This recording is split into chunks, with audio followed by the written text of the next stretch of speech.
آج ایک آدمی آیا اپنی بوڑھی والدہ کو لے کے. وہ والدہ بیچاری بیمار تھی, بوڑھی تھی. مجھے کہنے لگا میری والدہ ہیں بیچاری پریشان ہیں, اب ان کو وہم ہو گیا, ان پہ کوئی جادو تو نہیں ہو گیا ہے. میں نے اس کی والدہ کو دیکھا, بہت تکلیف میں تھی بیچاری, گھٹنوں کی تکلیف اور بڑھاپے کی تکلیف. تو میں نے اس نوجوان کو دیکھا, میں نے کہا یار آپ ان کی خدمت کر رہے ہو؟ کہہ رہے میں اکیلا ہی ہوں خدمت کرنے والا. میرے لیے نا اپنے جذبات پہ قابو رکھنا مشکل ہو. تو میں نے اس کے کندھے پہ ہاتھ رکھا. ظاہر انسان تنگ آ جاتا ہے نا, ایک بوڑھی ماں کی 24 گھنٹے کی, میری اس کی ماں کی حالت کو دیکھ کے مجھے اندازہ ہو گیا کہ اس کی خدمت آسان نہیں, اس کی سننا بڑی مشکل ہے. ظاہر بوڑھا ہے بیچارہ, بوڑھا تو بولتا رہے گا, اور اس کو چاہیے کوئی سنے. اتنا دیر سننا, پھر اس کو برداشت کرنا. تو میں نے اس کے کندھے پہ ہاتھ رکھا, میں نے کہا میرے بھائی ایک سیکنڈ جو آپ برداشت کر رہے ہو نا, ایک سیکنڈ خدا کی قسم حج اور عمرے سے بہتر ہے. اس کو ہلکا نہ سمجھنا, اس کو بوجھ نہ سمجھنا. اللہ بہت نوازے گا تمہیں اس خدمت پہ. دنیا میں کچھ ہو سکتا ہے بزنس کا لاس ہو جائے, جو ٹائم دکان پہ بیٹھنے کا تھا وہ بھی کس کو دے رہا ہے. میں نے کہا اللہ کی نظر میں یہ خدمت ہلکی, دنیا میں اس پہ کخ بھی نہیں ملے گا. تبھی انگریز اس سے پہلے ہی اولڈ ہوم میں جمع کرا دیتا ہے, کیونکہ ماں نے جو قربانی دی ہے نا تمہارے لیے, وہ اس سے بڑھ کر ہے. وہ بھول جاتا ہے انسان, اور اس پہ کوئی موٹیویٹ کرنے کے لیے تیار نہیں ہے. وہ فادر ڈے اور مدر ڈے مناتے ہیں بس سال میں ایک دفعہ. قرآن کو پتا ہے کہ انسان اپنے محسنین کو سب سے پہلے بھولے گا, کیونکہ ان سے جتنا فائدہ اٹھانا تھا اٹھا لیا. اب اس سے نہ کوئی فیکٹری چلے گی, نہ معیشت مضبوط ہوگی. گورا سارا فوکس کس کو کر رہا ہے؟ کنٹری مضبوط ہو جائے, ہے بھائی, بزنس اچھا ہو جائے.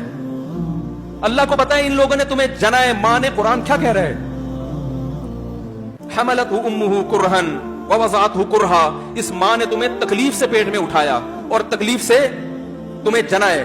وحملہ وفصالہ 30 شہرا. اور جب دودھ پیتے بچے تھے نا, 2.5 سال اپنی گود سے چپکا کے رکھا ہے اس نے. 2.5 سال, ایک سیکنڈ کے لیے الگ نہیں ہوتی تھی. اس وقت تمہاری معاشرے کو کوئی ضرورت نہیں تھی. بچے کا کوئی کردار ہوتا ہے؟ کسی کام کا نہیں ہے. پھینک کے چلی جاتی, کوئی پوچھنے والا نہیں تھا. ایدی سینٹر میں جمع کرا دیتی.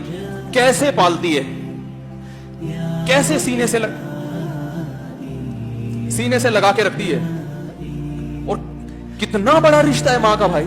دنیا میں اس سے بہترین رشتہ اللہ نے کسی کا خدا کی قسم بنایا نہیں ہے. اس سے بہتر محبت کی اور خدمت کی مثال ملتی نہیں ہے دنیا میں, جتنی ماں اپنے بچے کے لیے کرتی ہے. اپنے ہی باڈی سے نکلا ہوا دودھ اسے پلاتی ہے, اپنی باڈی خرچ کرتی ہے اس کے اوپر. آپ کی باڈی بھی اس کی باڈی سے بن رہی ہے, آپ کو شیلٹر بھی دے رہی ہے, اور پھر ساری زندگی روٹیاں پکا پکا کے کھلاتی رہتی. کوئی ملازم رکھ کے دیکھ لو, 1 دن پکائے گا, 2 دن پکائے گا, تنخواہ مانگنے آئے گا. پھر اس سے غرض نہیں ہوتی کہ آپ کھا بھی رہے کہ نہیں کھا رہے. نہیں کھاؤ گے تو تکلیف ہوتی ہے اس کو. بھائی انتہا ہوتی ہے خدمت کی. 10 سال 20 سال جب تک شادی نہیں ہو جاتی نا, کون کھلاتا ہے؟ ہر وقت فکر, ناشتہ کیا نہیں کیا, کھانا کھایا نہیں کھایا, یہ کھا لے وہ کھا لے, یہ نہیں اچھا لگتا وہ پکا دیتی ہوں. وہ بھائی کسی کو کرائے پر لے کر آؤ, کسی کو تنخواہ پہ رکھو, خدا کی قسم عذاب میں آ جائے گا, تنگ آ جائے گا تھوڑے دنوں میں وہ. اور کمال در کمال یہ کہ انتہائی ایسی خدمت کرنے کے بعد اس خدمت کا معاوضہ بولو بھائی نہیں مانگتی. تو جب وہ بوڑھی ہوتی ہے تو انسان وہ سارا پروسیس بولو بھائی بھول جاتا ہے. اب اس کو یہ بوجھ لگتا ہے, کھانس رہی ہے, گھٹنوں میں تکلیف ہے.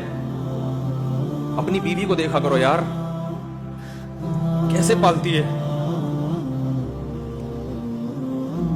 کیسے پالتی ہے بچوں کو آپ کے. دیکھا کرو کیسے صبح ان کے کپڑے استری کر رہی ہوگی, کیسے محبت سے ناشتہ بنا رہی ہوگی, کیسے محبت سے وین میں بٹھا رہی ہوگی. عورت کسی کے لیے بھی منافقت رکھ سکتی ہے, کسی سے بھی دشمنی رکھ سکتی ہے. اولاد کے لیے ماں سے بڑا تحفہ بولو, اولاد کے ساتھ کبھی بھی برا نہیں سوچتی. وہ ایسا اللہ نے اس پر احسان کیا.